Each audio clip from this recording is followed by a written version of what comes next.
This week we're going to be making pumpkin white chocolate chip cookies. And as you can see, there's quite a few more ingredients than we've been used to working with. So we're gonna have to be very careful with our measuring this week. And let's take a look at what we're working with. We have 1 egg, 1/3 of a cup of butter. We're going to hope for it to be softened. I'll talk about that later. Vanilla extract, cinnamon, white chocolate chips, oats, organic pumpkin, baking soda, baking powder, brown sugar and flour. So let's start off by measuring our dry ingredients. It's going to be very important that you measure the dry stuff first. So I'm going to start here with my 1/2 cup of packed brown sugar. And you want to make sure that you scoop and then you bring a spoon with you. And you pack, and you can scoop a little bit more and pack. And you're always going to be using a spoon when you're doing this job. Then you'll have your level to level it off, and then you know you have a perfectly measured 1/2 cup of sugar because it will hold its shape when you put it in a bowl. Let's be realistic when we bring our bowls to do our measuring. Think about what will fit in each one of them. Last week, there were a ton of you trying to fit a cup of flour in one of these bowls. That's silly, okay? So let's make sure that we're bringing up things that they will actually fit in. All right, let's go ahead and get our 1/4 cup of sugar, which I have the white sugar right here. And I'm going to need my 1/4 cup dry measuring cup. I will scoop in and then level off, just like I anticipate you will. And you could probably fit a 1/4 cup in there just fine. The next thing is the pumpkin puree, but we will not measure that yet, okay? Then we have our egg, and you can just go ahead and put that in one of your custard cups. And our vanilla extract, again, wait till the end. Don't measure it now. I need 1 cup of flour. And most of you are doing the flour very well, using the skinny side of the level, like this, skinny side, okay? But then about 1/4 of you are packing the level down with this, like this. That is not right. That is packing the level in. So that's why I wanted you guys to watch that video, okay? Cut in using the skinny side and then level off. That keeps the flour light and fluffy. And then you're going to put the flour into a bowl that it'll realistically fit in. Next we have our oats here, and we're going to measure 1/2 cup of oats, dry measuring cup, cut in and then level off.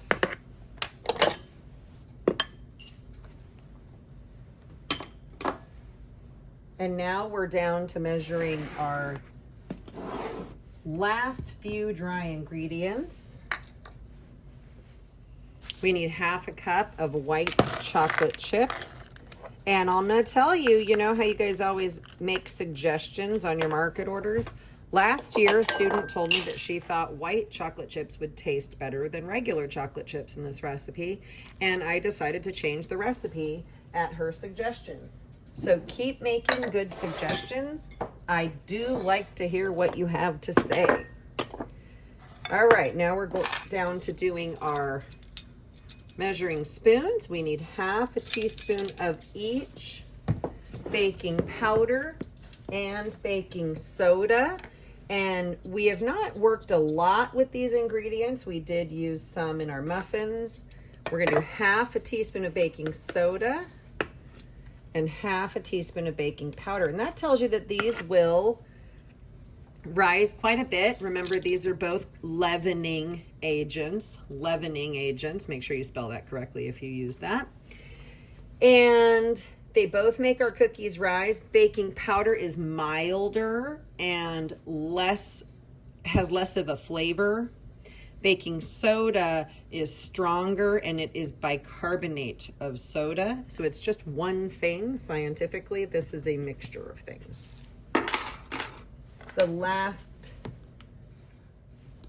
Now we're going to measure our cinnamon, and of course we're not going to use that end because that would be silly. We're going to open this up,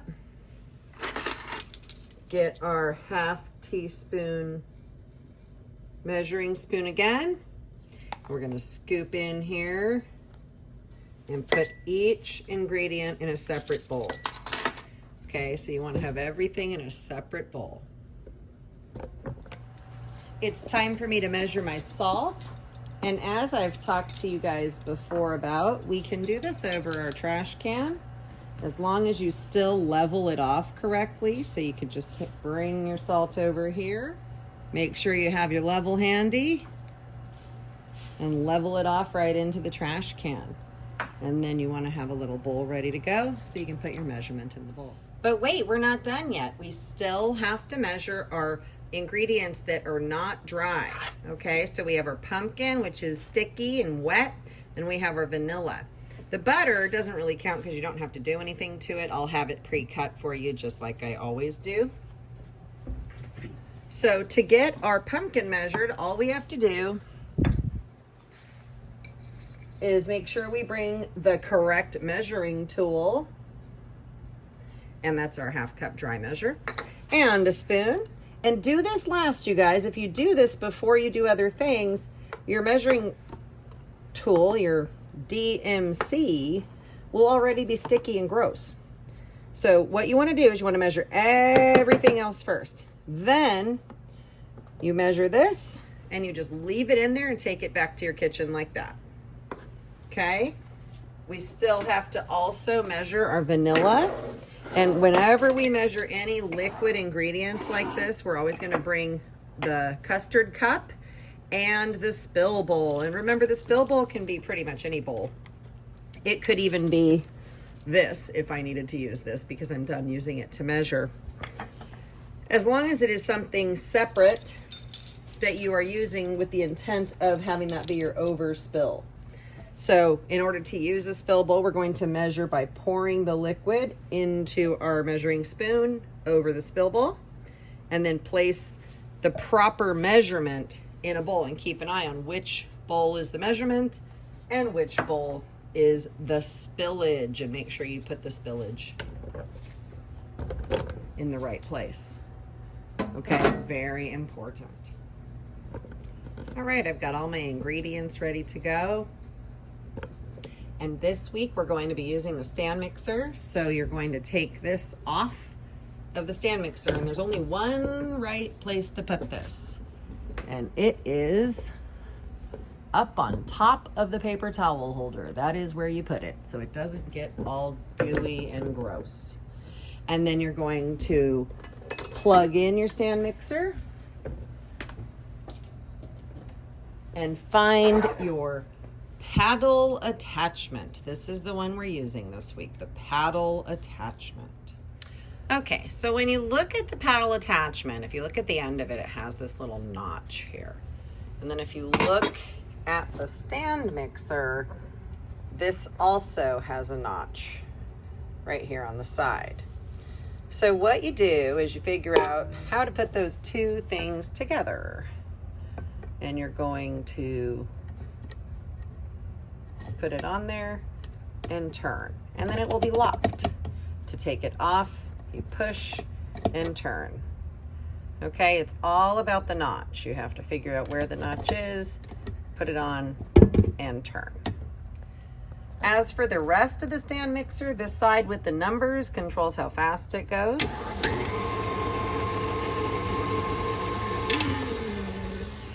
And the other side locks it into place so that when it's like that, the top does not come up.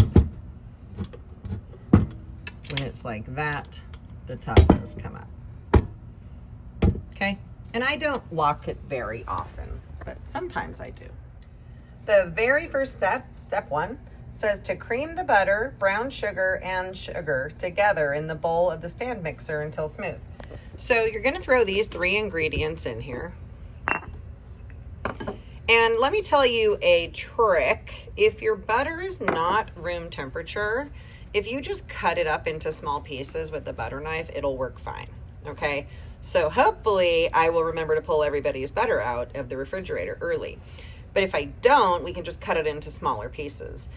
Also, for my early morning classes, sometimes I can't get here early enough for it to be room temperature because it's chilly outside. Okay, so now we're gonna turn this on, and what creaming does is it combines the sugars with the butter and eventually dissolves the sugar to some degree. And if you skip this step, believe it or not, you will have less cookies. This makes the batter for the dough bigger. Very important step. All right, when it all looks nice and creamy like that, you are ready to turn it off. Now for our wet and sticky ingredients, and we're gonna raise up the head of the stand mixer to do this. And then we'll put in our pumpkin. We'll put in the vanilla. And of course we will crack our egg, and we always wanna do that on the table, but crack it into a separate bowl. Do not crack it directly into your batter, or you could very easily get eggshells in your batter.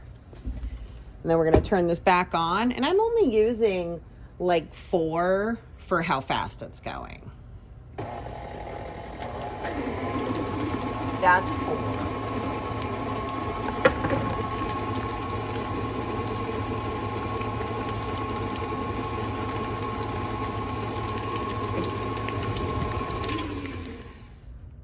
All right, for this next step, we're going to, in a separate bowl, mix flour,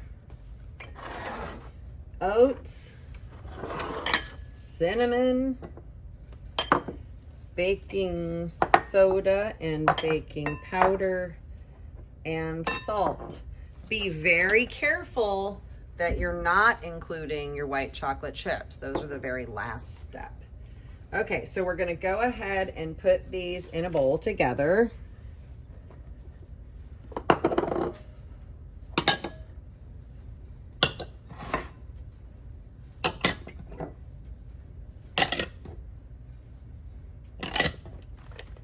And then we're going to mix them up, and I would just use a fork for this job. And you just want to make sure everything's evenly distributed so that every cookie gets some cinnamon, some baking soda, some baking powder, and some salt. All right. And our next step is to combine these 2 things here. And what you need to do to pull that off is lift this up again, okay? And then we're going to get our bowl and dump all of that in, and I would do about half of it. Turn this on very low. Start very low, or you're gonna put the face, you will end up with a face full of flour. So that's on stir. That's the lowest setting. Every time you start with any kind of dry ingredients in the stand mixer, you always want to start on stir.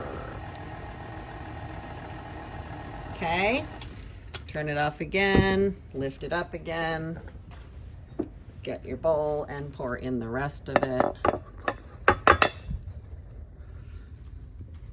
And again, we'll start on stir. And then I'm gonna get my rubber scraper ready to go so it can tidy up the edges for me.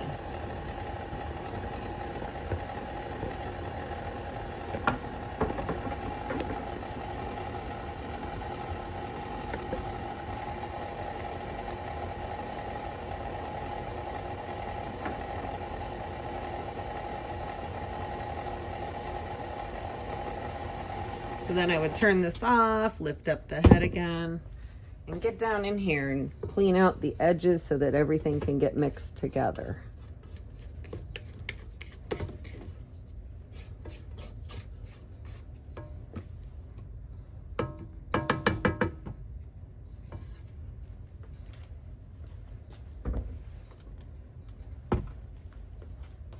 and just a little bit more.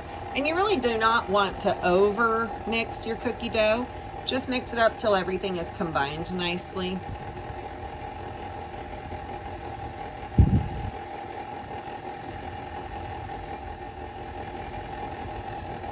And then you're gonna stop, turn this off. And you know what I forgot to show you is how we put the bowl on and off of the stand mixer. It's not hard, but it does seem to be the thing that kind of confuses you guys the most. So I'm gonna take this off first. Get as much cookie dough off of there as I can. Might wanna use a rubber scraper. And then all you do is you twist and it comes off, okay? So let me show you a little closer up. This is threaded right here and the bottom of the bowl screws into it. So you set the bowl and then you twist it and it will catch. And then it'll be like tightened on there. And then you just twist it again to the right to loosen it up. Left to tighten it up and right to loosen it up. And we're going to clean the stand mixer the same way that you might remember we cleaned the blender. We're going to reach all the way over to the outlet to unplug it. Make sure that's not plugged in. And then in order to clean, and I can see I need to, I'm going to spray my towel. I'm not going to spray directly on the appliance, and then I'm going to clean it. And if I get anything anywhere else on it, oh, I see some pumpkin up there. I'm going to clean up there. And I'm going to make sure I clean it up and make it look really beautiful because we want everything to be available to us the next time we're cooking. Okay? The last step of making the dough is we're gonna put the white chocolate chips in and we're gonna stir it up with our rubber scraper. You never wanna stir chocolate chips in with the stand mixer because the stand mixers can't really handle putting little things like that in there. So it's really hard on them. So please never mix in any chocolate chips. It's a lot like grinding rocks if I was to put rocks in there and then turn it on. So just be aware of that and mix these in by hand.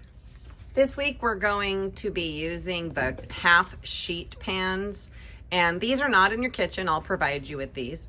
So on Thursday, you're going to put your cookie dough in a Tupperware container, and then I'm going to store it overnight. Friday, you're going to get 2 half sheet pans and 2 pieces of parchment paper. If you aren't familiar with parchment paper, it is the world's greatest invention as far as baking is concerned. So we're gonna bake our cookies on the parchment paper. And when using parchment, you do still have to wash the pan, but it's going to be very, very easy to wash.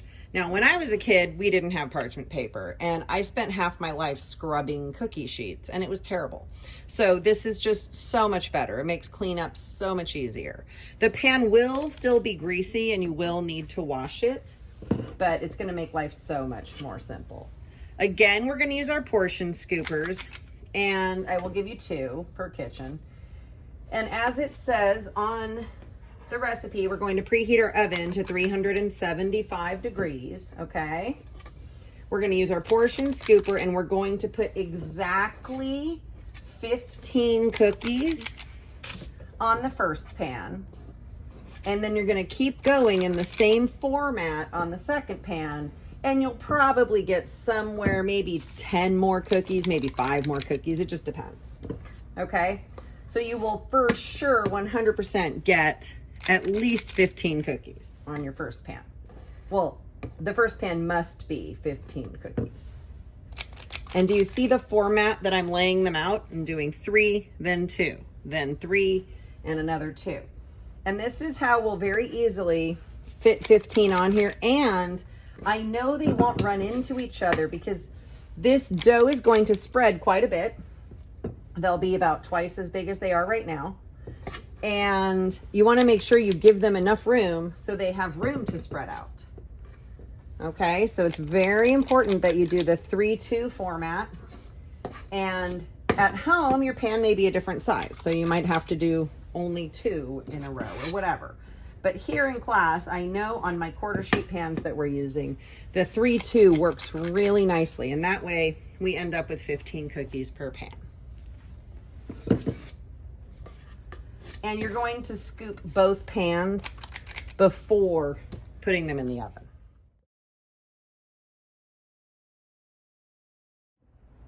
So as you can see, I got both of my trays scooped and now I'm ready to put them in the oven. And I got 26 cookies out of it, so you'll probably get somewhere around there. So when you put them in the oven, you're going to put one on the top shelf and one on the bottom shelf. So you're gonna open the oven all the way up, put one on the top shelf and one on the bottom shelf, and you have to work pretty quickly to keep all the heat in the oven. And then you're going to set your timer for 13 minutes. And if your timer's off, you guys, there's a little on and off switch on the side. Okay, just so you know. It's really weird because you can't really see it there, but it's there. Okay, so 13 minutes.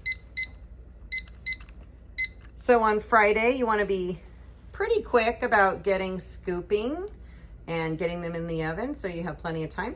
Friday will give you plenty of time to also work on your cookbooks and get that wrapped up, because I believe most of you have the other parts caught up, but it's a good day to get this recipe caught up. And now you can glue them in. And then let them cool for a little while. And usually putting them on top of the stove is not the best idea for cooling purposes because the stove is still hot from the oven being hot.